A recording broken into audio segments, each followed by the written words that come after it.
Okay, please make sure everyone is mute. Good afternoon and welcome to Praxis Peace Institute's Friday Forum. I'm Georgia Kelly, the director of Praxis. Today we are commemorating the 250th anniversary of our nation with an expert on the myths that have driven our culture to where it is today. Barry Spector invites us to take a hard look at where we came from and what has comprised our legacy so far. We are not living in an anomaly. We are living where our myths and beliefs have brought us. Barry Spector is the author of Madness at the Gates of the City, The Myth of American Innocence, which is a fabulous book, and I highly recommend it to everybody. It's one I have learned a lot from, and I'm sure you will. Plus, it's fascinating reading. And it received the Penn Oakland 2011 Josephine Miles Literary Award and is a brilliant understanding of the unique psychology and cultural directives in American society. Every Praxis member should read this book. Every progressive should. Barry has a deep understanding of the myths that underlie the American dream and the American sense of exceptionalism. He has published articles in the Young Journal and penned the essay, The Mythic Foundations of American Libertarianism, for the Praxis book that was published in 2013 called Uncivil Liberties, Deconstructing Libertarianism. That's when people thought it wasn't going to be a problem. Now we see how much it has been. And that book is still available through Praxis. And Barry holds a degree in psychology from Harvard University and has lectured at Sonoma State University and at the Institute of Transpersonal Psychology. So welcome, Barry. It's just great to have you with us today. Thank you. And if I could just add one quick Sure. thing to your beautiful introduction. All of my 100 or so essays are on the website barryandmayaspector.com. And I invite everyone to follow me on Substack, where I post my new essays. Yes, that's actually what I wanted to get to afterwards. But yeah, your Substack, this is one of the things we're really focused on today, the essays that he's written recently on his Substack site, which is No Kings in American Innocence. But let's start today with some of the history of American mythology. What are some of the defining myths that influence our culture, our politics, and even our sense of the possible? Give us a little brief history of our um, mythology, American mythology. Well, it all fits within the broader picture of American innocence, how one particular national culture, more than any other, came to define itself in terms of ignorance, or I should say, well, actually ignorance as well, but I should say innocence. Um, and how, for the sake of this conversation, how so much of our sense of innocence and our sense of identity is based on either or thinking, in which we seem to have come to a point in culture where we define ourselves, as I see it, not so much in terms of who we are, but who we are not. We define ourselves against the various others of the world. And part of this mythology is our emphasis on radical individualism, so that we have ingested myths of the individual heroic personalities. Certainly, everyone in this group would remember growing up in grammar school and even in high school under the great man theory of history. There were individuals who did things, not so much collective movements and such. And part of the shadow side of that is by emphasizing individualism more so than in any previous culture, we also see and focus on individual bad guys, from Hitler and Stalin to Putin and I'm going to invent a word for us all, and I hope we all begin to use it. Trumpus. I know I don't use the word Trump in my writings, at least. I do that. I use the word Trumpus to emphasize that this man is not an aberration in American culture and politics, that our insistence on remaining innocent of the dark side of our history has created him. In a very real sense, we have vomited out this man from our own collective unconscious. So I encourage everyone to begin using the word Trumpist as a way of reminding ourselves of this way of looking at things. Hey, your Substack series is a wake-up call that transcends the way progressives usually define these movements. And I think what you have written is really important to look at because we're having a No Kings demonstration this weekend. So tell us what you think they represent, and more important, what they do not represent. What you see as the context for No Kings, who is shaping the event, how does it not address the underlying causes of where we are today, and is it just a feel-good exercise? Who is really behind this, and what is it doing to the people who participate? How do you see that? A lot of questions. Yeah, it's a lot Well, of questions, but it's an overview of what yeah. yeah. Well, I'd like to just be very clear about it. I'm not a political activist, though I have great admiration for those who are called to their activism. I'm a cultural activist and a mythologist, and so I'm interested in the myths and narratives that influence our sense of identity, which leads to our politics. And with that in mind, I wanted to offer you a quick little quote that I began that last essay with from Bruce Springsteen. He says, "The America that I love, the America that I have written about for 50 years, that has been a beacon of hope and liberty around the world, is currently in the hands of a corrupt, incompetent, racist, reckless, and treasonous administration." So who can argue with that? Uh, or at least the second half of that statement. What I'm interested in is the gulf between those of us who all agree that we're in the hands of corrupt, incompetent racists on the one hand, and the other phrase in that statement, the America that has been a beacon of hope and liberty around the world for my whole lifetime. So, with that in mind, I went to the Oakland uh, No Kings back in March, and it was wonderful. It was fun. It was incredibly creative. There were all kinds of creative people there. But I have to tell you, it began at Oakland City Hall, and the march went from City Hall to Lake Merritt. City Hall is about 3 or 4, 5 blocks from Chinatown. I did not see a single Asian there, and I saw almost no black people in one of the most integrated, uh, racially diverse, and diverse in every way, cities in the whole country.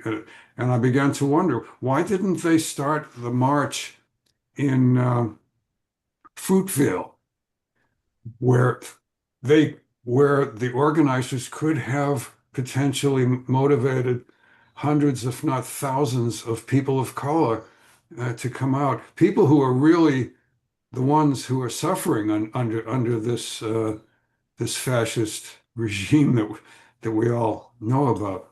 So I read what some other people were saying about No Kings, and I read some really beautiful things that people who were defending No Kings were saying, and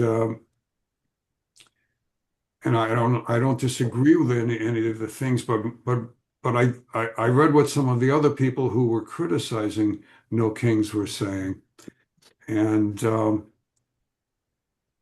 it's kind of remarkable. Uh, I'll give you a couple of statements. Stephen Zunes writes, "The Democrats have focused primarily on process style critiques, such as the legality of declaring the war and its economic impact rather than the humanitarian consequences and flagrant violations of international law.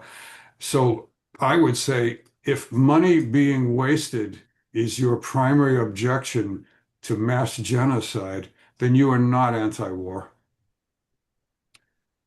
So, and other writers like Arun Gupta argued quite directly that No Kings is run directly by the Democratic Party and is a front for Democrats.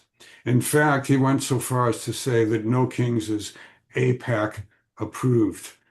He referred to a virtual rally featuring eight congressional Democrats, uh, all of whom are major recipients of APAC money. So, yeah, this is harsh talk. And I want to again say I have great admiration for activists. But the question has to become what is really going on here? Uh, and for me, it comes down to the question, a word that I've really hadn't heard before a few months ago, but now it seems to be so much a part of my own vocabulary. I see, and my perceptions, I'm seeing it everywhere. The word is performative.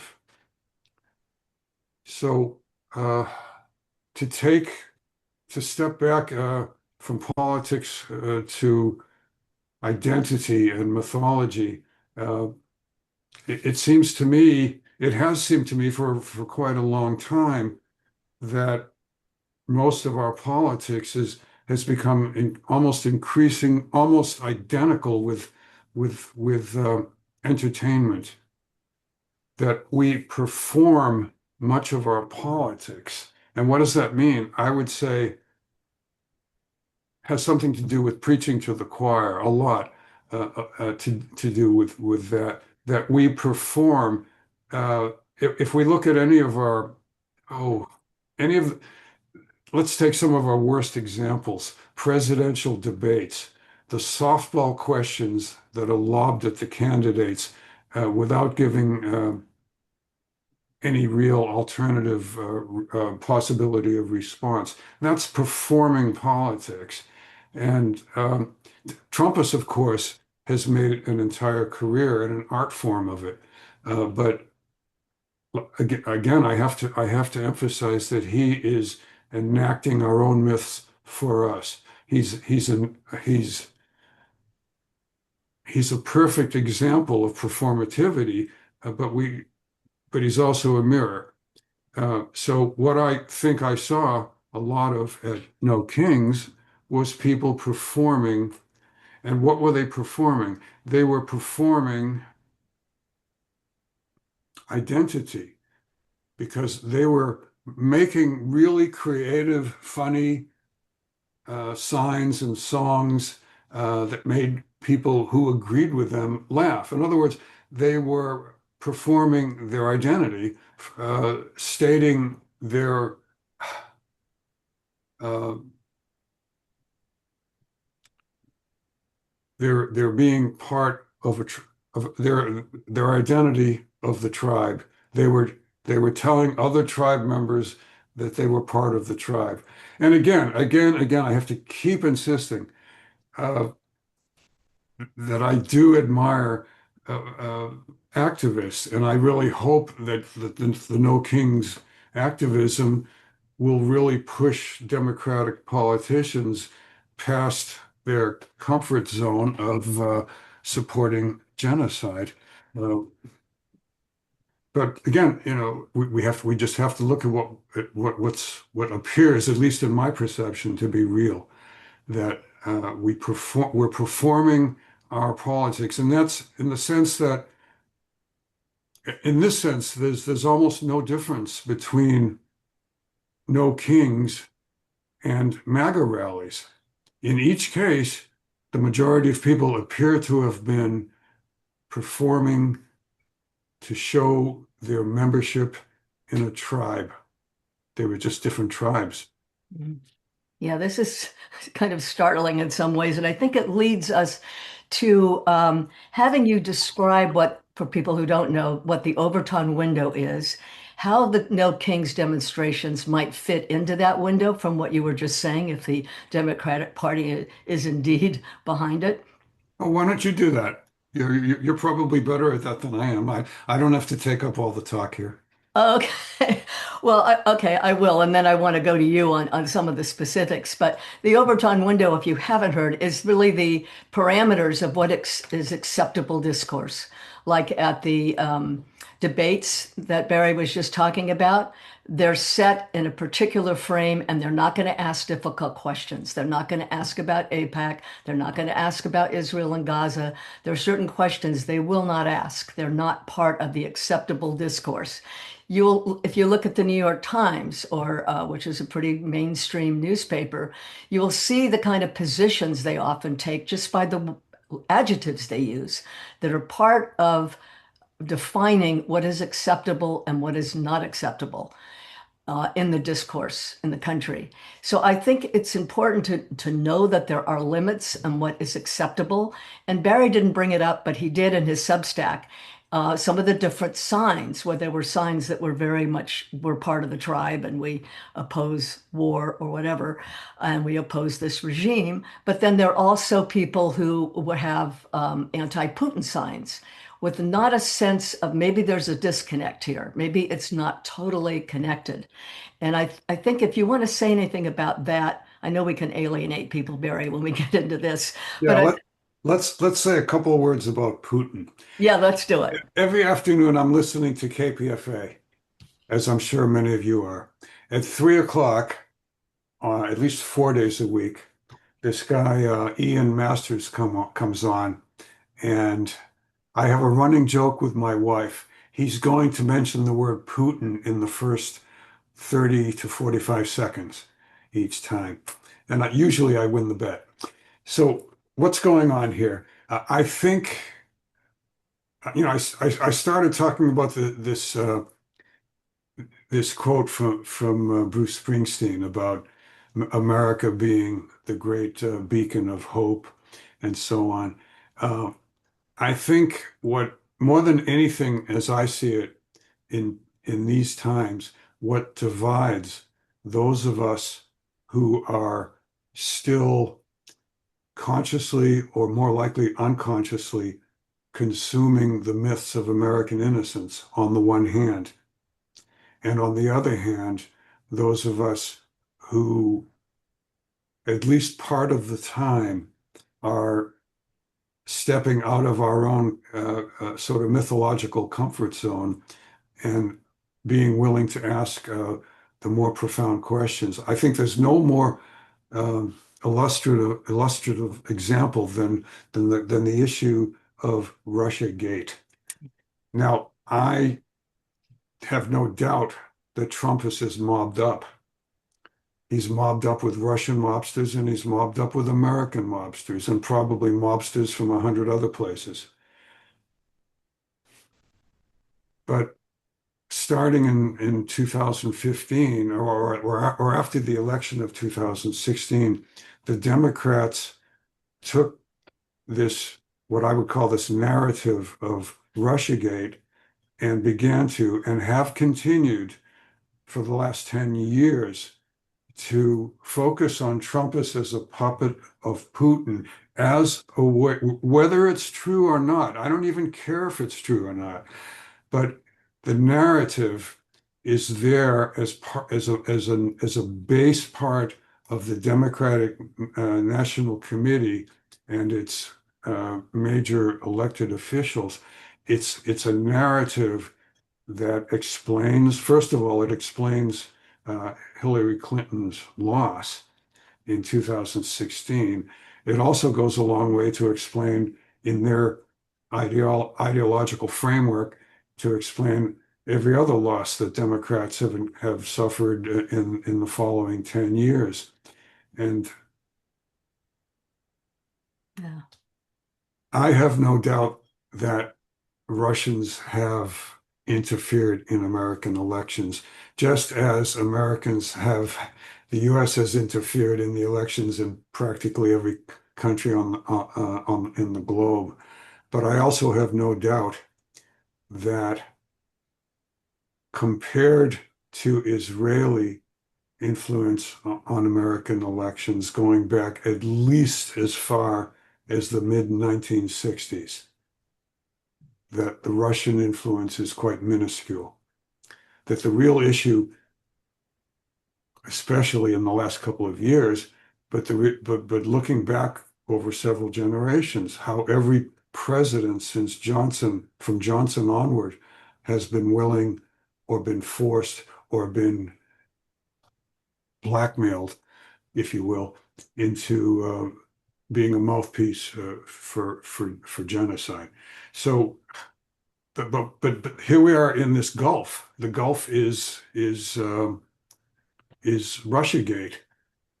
And again, I want to emphasize, uh, if we're talking about mythology, if we're talking about narratives, the objective truth is the least interesting part of the story.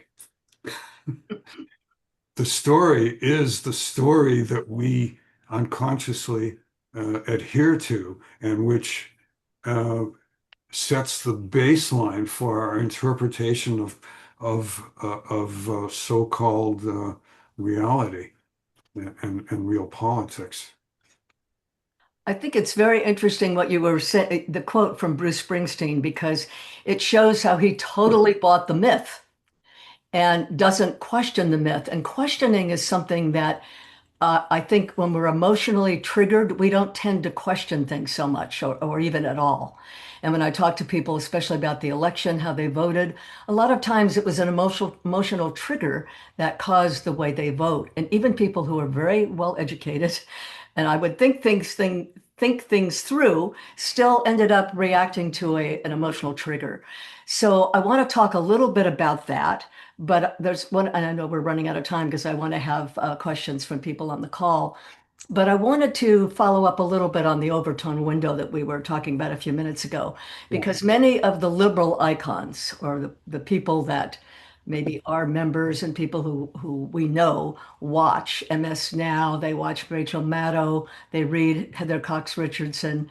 I want you to talk about where they're placed in the Overton window, how you see them. Well, I hesitate to say that people are playing roles that they've been assigned. That sounds a little too conspiratorial, even for my tastes.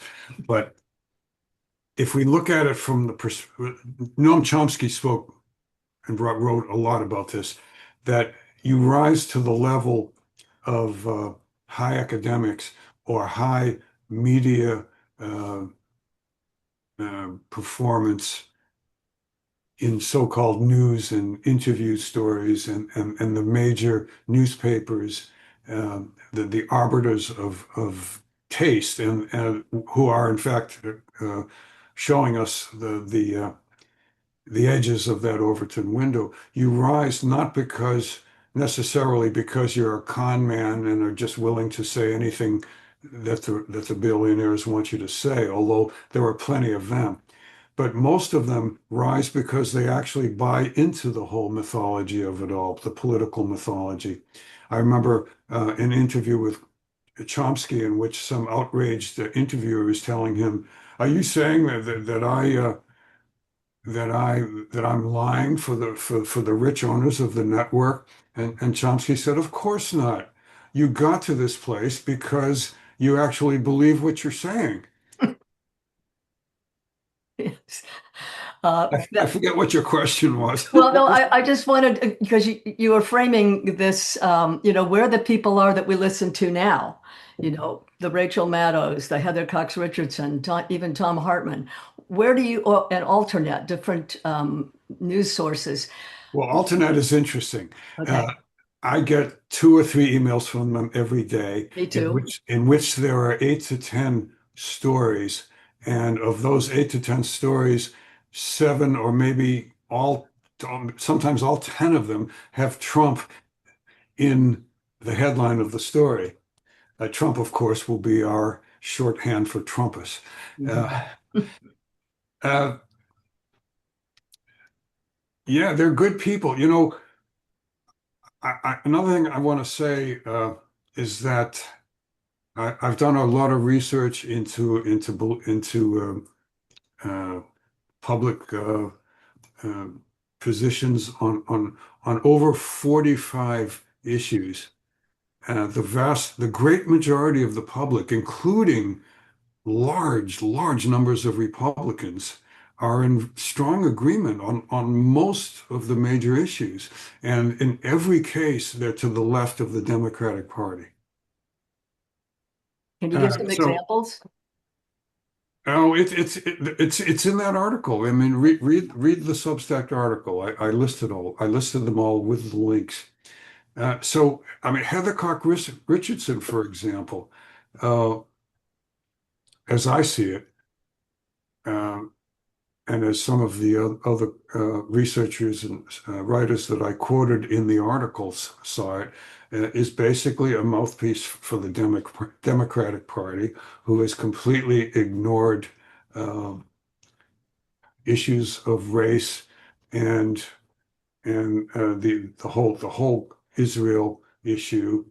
And Tom Hartman, again, I would say I would agree with him on 95% of the things he writes about, but he is a strong proponent of the Russiagate narrative. And, that's fine. I mean, who am I to say he's wrong? It's not, again, it's not about objective truth. It's about which narratives we are choosing consciously or unconsciously to align with.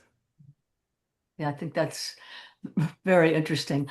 Some of the people that we have listened to a lot, pay a lot of attention to, um, are Americans. So they're coming from this perspective and from these myths that we've all grown up with.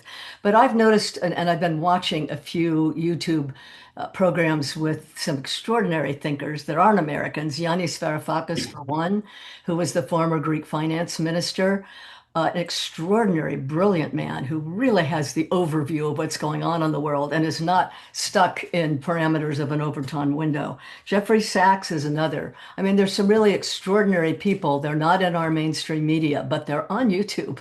And you can hear these extraordinary examples of in-depth looking at the problems we're facing in the world and where we've come from with them. So we have the possibility, but a lot of people don't know these possibilities that even exist. Yeah. Have we got time for me to say a couple more things? Absolutely, go ahead.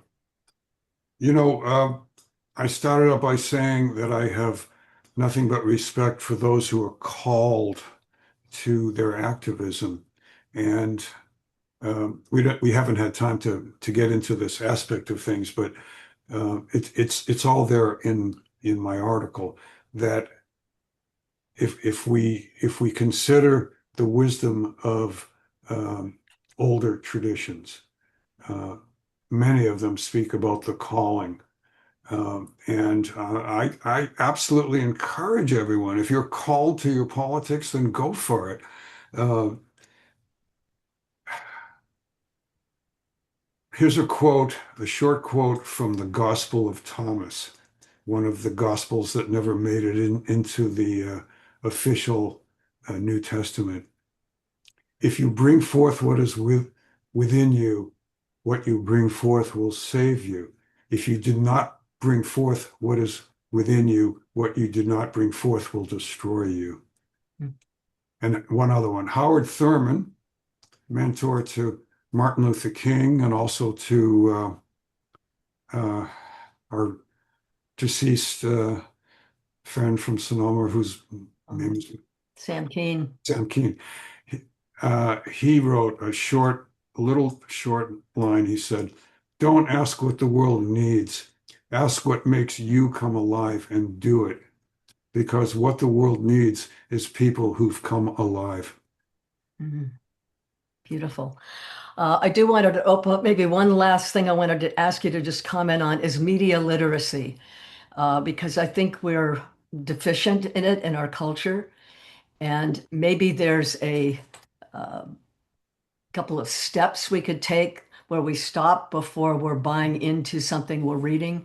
Do you have any thoughts about a self-assessment with media literacy? Mm. That's really a tricky thing because when we are inside a story, so to speak, uh, it's hard to step outside it. We need people to we need contact, I think, uh, with people who care about us, who say, "Hey, dude, look what you just read. Look what you just think about it." I mean, we're talking about one-on-one communication here, I think. Yeah, very good. So I want to open it up for people who may have questions or comments, and you can raise your hand with the automatic thing, or you can put your hand up. I'll look for you. Well, I can say, by the way, we've joked about turning people off here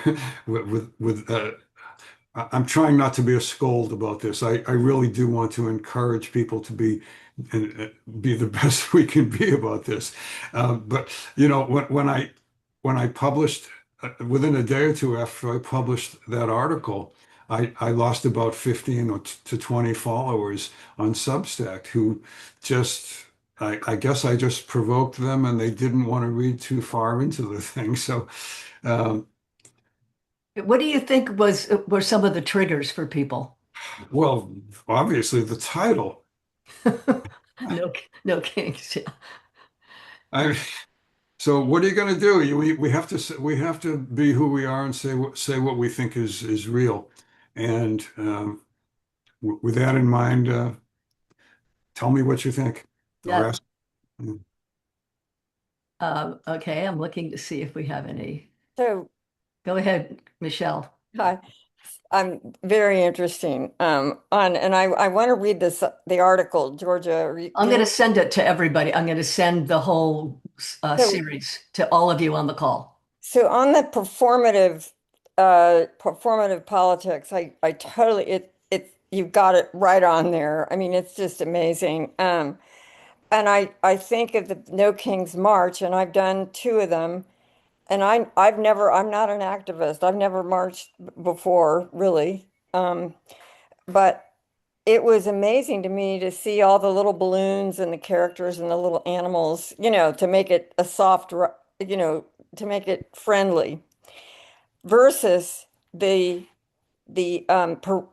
protests for the Vietnam War in the 60s. And I mean, that there were no balloons. I mean, the difference is just amazing. And yet we find ourselves in almost in a worse position, with everything that's going on. So Yeah. it seems like to me that when are we going to get more serious you know, it's just amazing when you talk about the performative, that's what it is.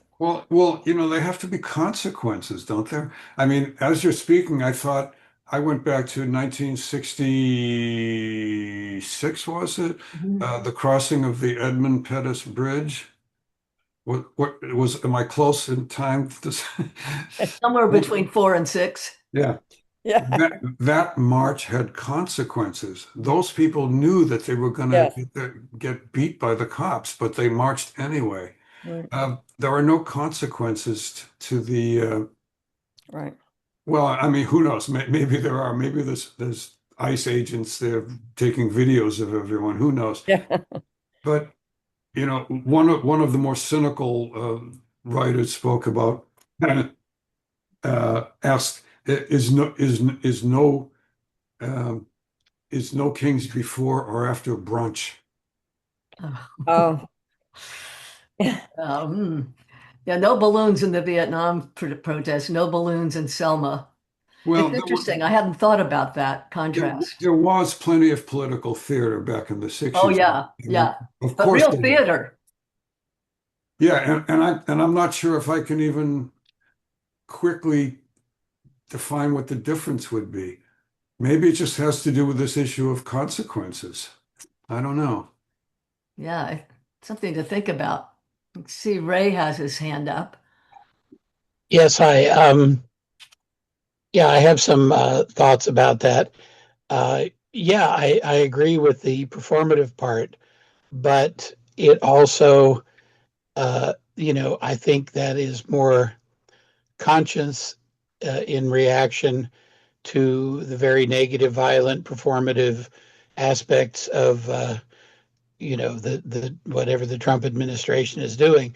ICE raids certainly are non-functional. They are performative, and they're there to send a message to people that whatever your status is, we're going to treat you like the worst of the worst. Yeah, That is pretty performative. yeah. Trump's con man lying, shit show is all performative, and it's designed to distract from the pain that those other policies are. Of So course. I think it was quite logical that a mass gathering such as No Kings would be very careful about being not only peaceful but joyful. Peaceful so that there would be no excuse for Trump to bring out the troops and Yeah. declare martial law.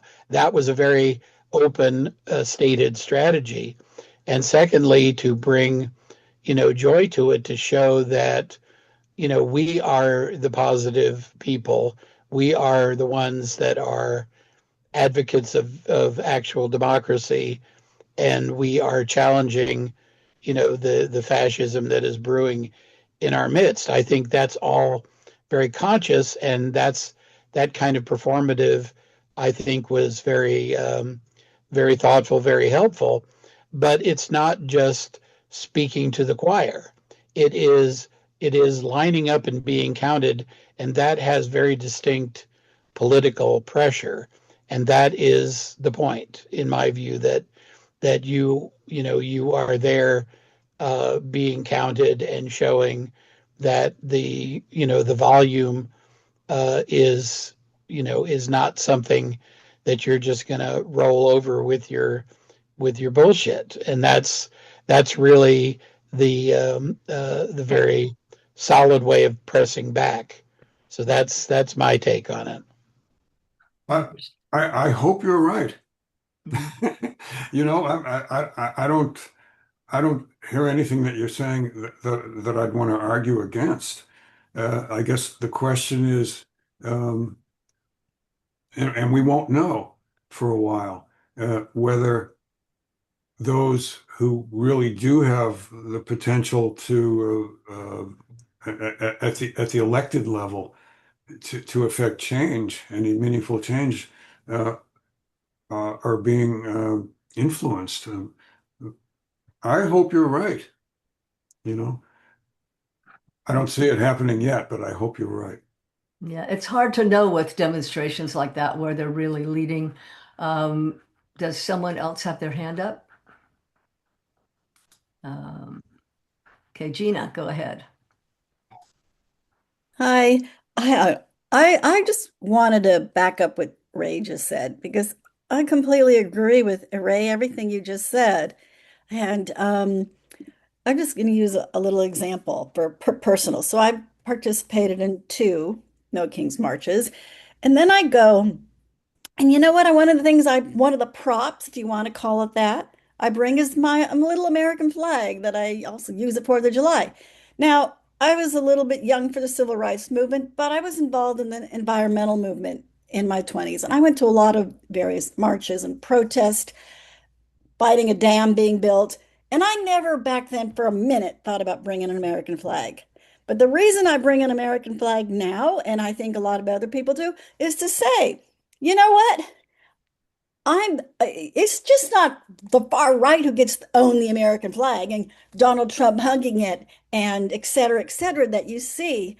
It's like saying, I'm proud of the flag too. Yeah, there's a lot of things wrong with my country. That's why I'm protesting.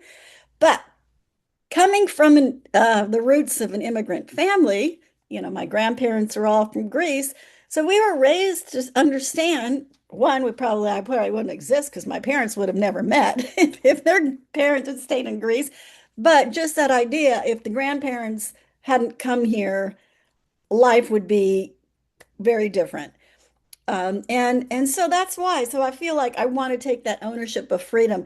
And several years ago, a few years ago, I was at a conference because, as some of you know, I'm on the County Board of Education, and I was at a conference in Washington, D.C., an advocacy conference, and we heard polling results done by a pollster, Democratic pollster, on the general public's opinion about public education.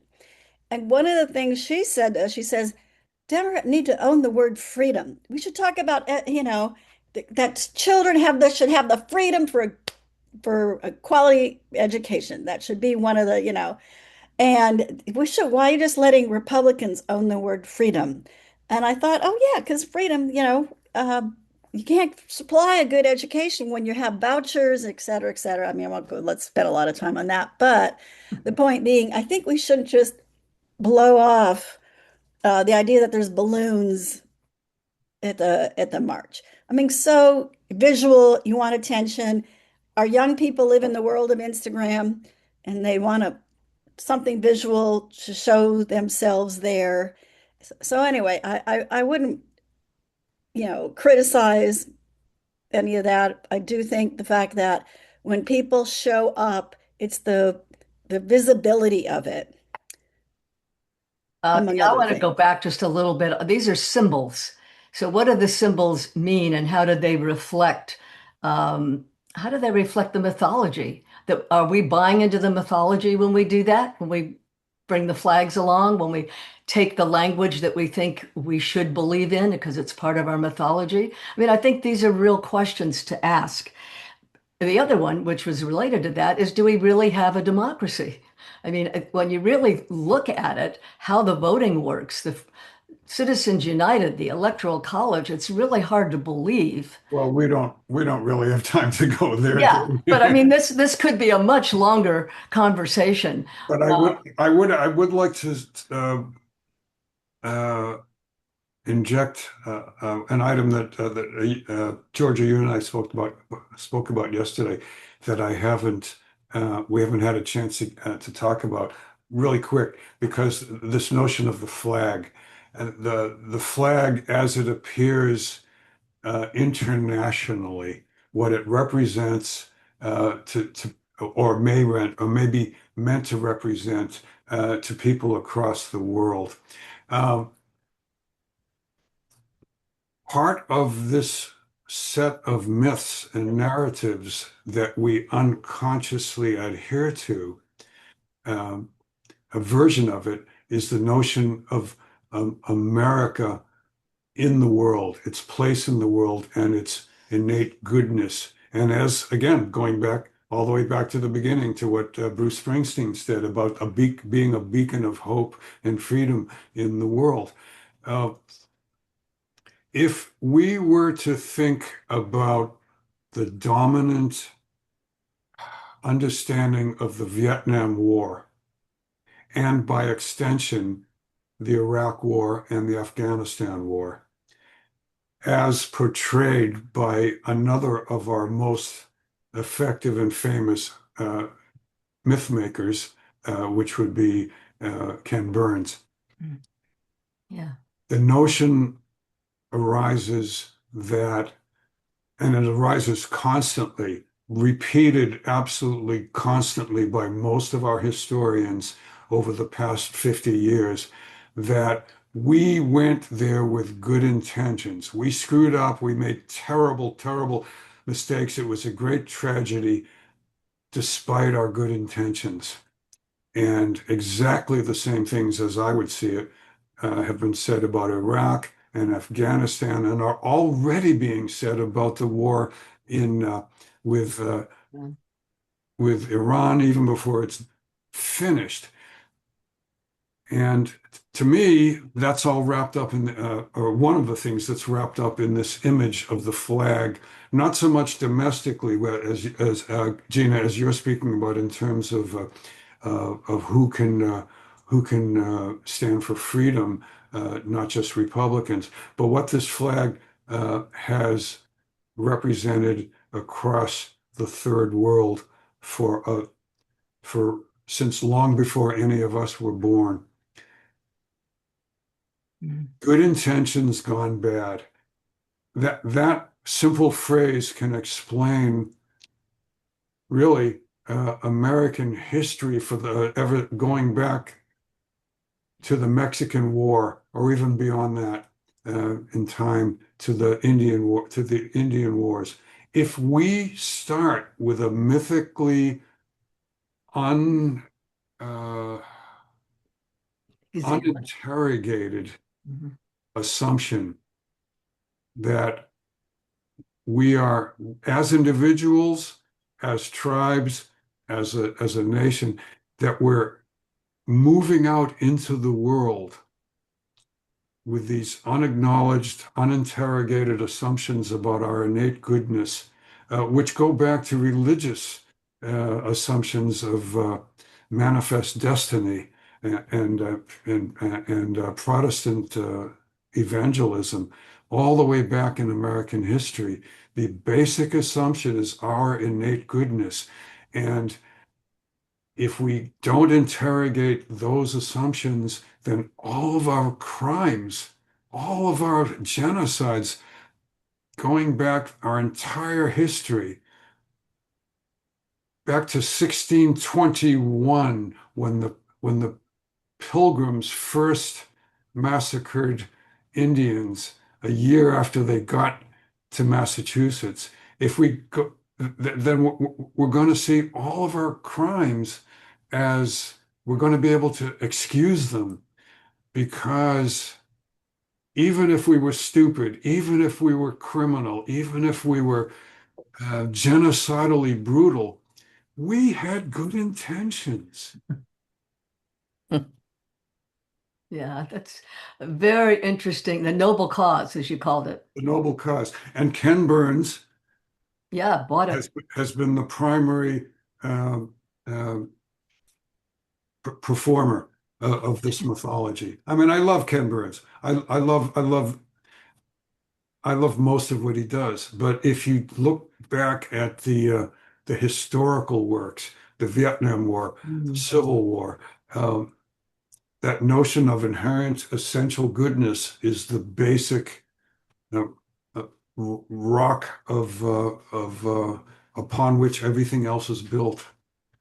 And it's been very acceptable in our society, the work that he does. And And yeah, and that's not to say that we're bad or evil. I mean, those are Christian terms that I don't care for. I want to constantly return it to the notion of mythologies and narratives. We get our belief systems and our sense of identity from these old stories, and we have to interrogate those stories because our sense of identity is based on them. Mhm. And how we make decisions often unconsciously are based on them. Yeah, it's not about good or bad, although it that's how it may work out in the world. Well, But but our sense of freedom is very often based on our unquestioned willingness to take freedoms away from other people. mhm. Well put. Jerry, you have your hand up. Um, can you hear me? Yeah, Okay, yeah. I've never felt any real positive feelings about the flag. I've always regarded patriotism as kind of childish. And I don't think I've really bought into these myths. And I don't know you know, how unusual my attitudes are. I mean, to me, a lot of what I've been hearing is kind of obvious. And when I think about the United States, I think about the fact that we incarcerate a higher percentage of our population than any other country. Uh, we have the biggest, uh, we have the highest concentration of wealth and the highest level of inequality. We have a shorter life expectancy than any other developed country. I mean, it doesn't even make sense to me that people are buying into this Oh, nonsense. but they do, Jerry. Well, okay, I'm not questioning that Yeah. exactly, but I don't know. To me, this whole discussion has been a little, it has a superficial feeling to it for me. What are you looking for? Um, I guess I'm looking for a deeper explanation of the real causation, although I'm not saying, that wasn't the point of this particular, uh, session. It was supposed to be about the myths. Mhm. And so that's what was talked about. I just have a hard time believing that. I mean, maybe I've always been a skeptical person, so maybe I am less vulnerable to that kind of stuff than most people. I don't know. But Yeah. that's my gut response to all this is give me a break. Well, looking at people I've talked to, the election to me was a really good example. The primary election we just had, how people decided how they were voting if they didn't have a bigger context. People we know, Jerry, were manipulated and were not aware of it. So it's happening to a lot of people we know. It may not be happening to you, but it is happening to a lot of people. A few stories on the news can convince someone to change the way they thought, change their view, change their vote. It's very simple. People are manipulated really simply. That I believe, but how is that related exactly to these myths? I think it's very related to it. I think a lot of the manipulation buys into the myths that people are already susceptible to or believe in already. It's, the good and evil. I mean, like Barry was saying earlier, um, yeah, I see Gina coming back in. I think Russiagate, example of that kind of thing too. Yeah, with Russia, I can see that. Yeah, I mean, the demonization and the good and evil and all that. I think that's very much at play with Russia. You yeah, know, uh, Well, Jerry, I encourage you to get a used copy of my book. yeah, I do too. It's a great book and it what was goes it? into all the detail you want. People are selling them pretty cheap on Amazon.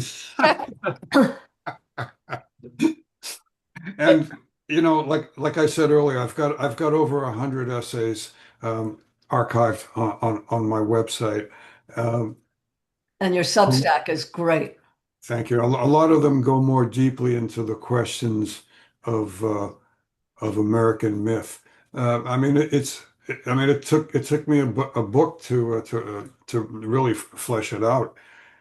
Uh, I'm I'm glad that much of this seems obvious to you. Good on you. Yeah, I think some of this it would be obvious and hopefully more of us.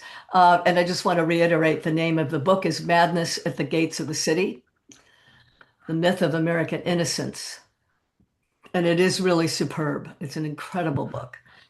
And it gets into the depth that we couldn't really get into in an hour. Gina, you wanted to say something again?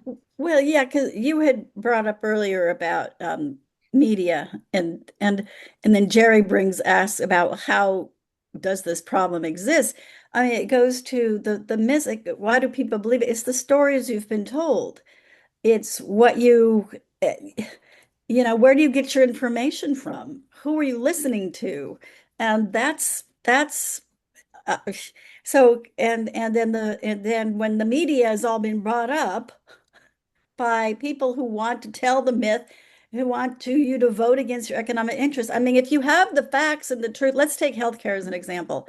If you really understand the benefits of single payer healthcare, and it's kind of complicated in a way. If you're somebody and you're just getting through your day, you're not going to read a lot of stuff about it or want to really delve into it. But it's very easy when those who benefit from the kind of crappy healthcare system we have tell you, oh, you'll get worse care. Oh, you won't get to keep your doctor. Oh, all these, oh, you know what? It's really bad over there in England. Oh, you don't want to be like Cuba. Oh, it's social. Oh, you don't know. Okay. that sells. And people hear that because that's simple and fear sells. Make people think they're going to lose something Well, and then Gina, they're going to be against it. So I think that, anyway, Gina, yes. Yeah, let me fear ask you, driven. you've got a good subject there. Let me ask you, when people are being lobbied against, say, single payer, for example, what myths do you think are being sort of aggravated or provoked? Well, okay. So I'm And talking again, about the individual. I'm not talking about when I hear the word lobby, I think the elected officials who will vote for. I'm thinking lobbying yourself. That's different. That's well, a different so I'm talking about, let's talk about your average person on the street. Voter, not your high information voter, because basically high information voters are a small, very small part of the electorate. But I think that's it. I think that's why I bring up fear. Oh, it's too expensive. Oh, the taxes will go up. Oh, we can't. Oh, it's really bad in these other countries. Yeah, So if okay, you've never socialized been to medicine. another, if you've never you're been to another country, you don't you're know. get Oh, it's you're bad. I mean, so that's what I mean. You make people those messages and make them think that something they're going to that something that other thing is worse. What I have sucks. Whatever thing I'm hearing about is worse. That's the mess kind of thing. Anyway. okay. You're getting closer to my to responding to my question. Uh, what I'd like to do with this example is to provoke you to look closer at the narratives around this one that are below this one issue that when the issue comes up, trigger those old narratives. So, I mean, I can name them, but I'd rather see if you can name them. The things that trigger the old. Yeah, I'm not sure I understand your question, Barry. Well, let me just state it as a statement. One of the things that uh, that the arguments against uh, single payer or national health care are are triggering are notions of individualism, Mhm. notions of othering, which is to say the racist component in the question of why should I pay, which usually translates as why should I pay with my hard-earned tax dollars for people who are lazy. Mhm. So these kinds of questions get us down lower into the area that I'm really interested in because, like I said earlier, the political questions to me are the most superficial level of the discussion. But I mean, if we perceive ourselves as innocent and we perceive ourselves as not Black people or not, if we're men, not women or not communists. In other words, I'm suggesting much of our self-identity is not a positive statement, it's a negative statement. If that's true, then the kind of arguments against national health care are going to land very easily in a very soft terrain of our unconscious, where those myths are going around without being questioned. Mhm. Again, a myth is not something that's false. A myth is a story that we tell ourselves. Usually, we're telling these stories about other people, but in fact, they're stories about ourselves. Yeah. So I would encourage all of us when we're talking about specific political issues to not stop at the right or wrongness of the issue itself, but to interrogate ourselves, take it deeper, ask, why am I triggered emotionally by this issue? Mhm. You know, what are the stories that I grew up or that I still tell myself about myself that are getting triggered when this particular issue comes up? Why do I hate Trumpists so much and see myself as not Trumpist? Trumpus. Trumpists. So, well, we've actually gone over our hour. This is a really interesting topic, and I think it could go much deeper than we were able to go. But I do highly recommend your book and the Substack. Barry's Substack is pretty extraordinary. I did download, the ones that were part of this No Kings and American Innocence. And if you're okay with it, Barry, I'm going to send it to everybody on the call Sure, sure. and people who aren't on the call but registered, because I think it's really the way you put it together is quite extraordinary and very worthwhile to read. So I will do that. And if there are any last things you want to say, Barry, before we end, where are you, Barry? You can always take it deeper. Mm. Always. There is no bottom to this. Below the so-called facts are the arguments. Below the arguments are the tribal identity. Below that is our Yeah, what is below tribal identity? That's pretty basic. it's our impoverished sense of identity because we live in a culture that is lacking uh, myths that really sustain us. Mm. So I think it's incumbent on all of us to take it deeper, always, always take it deeper. Well put, Barry. Thank you so much for doing this with us today. And for everyone who's on live, thank you for being here and your questions. I think it enriches the whole experience. So I'm going to end the recording, I think. No.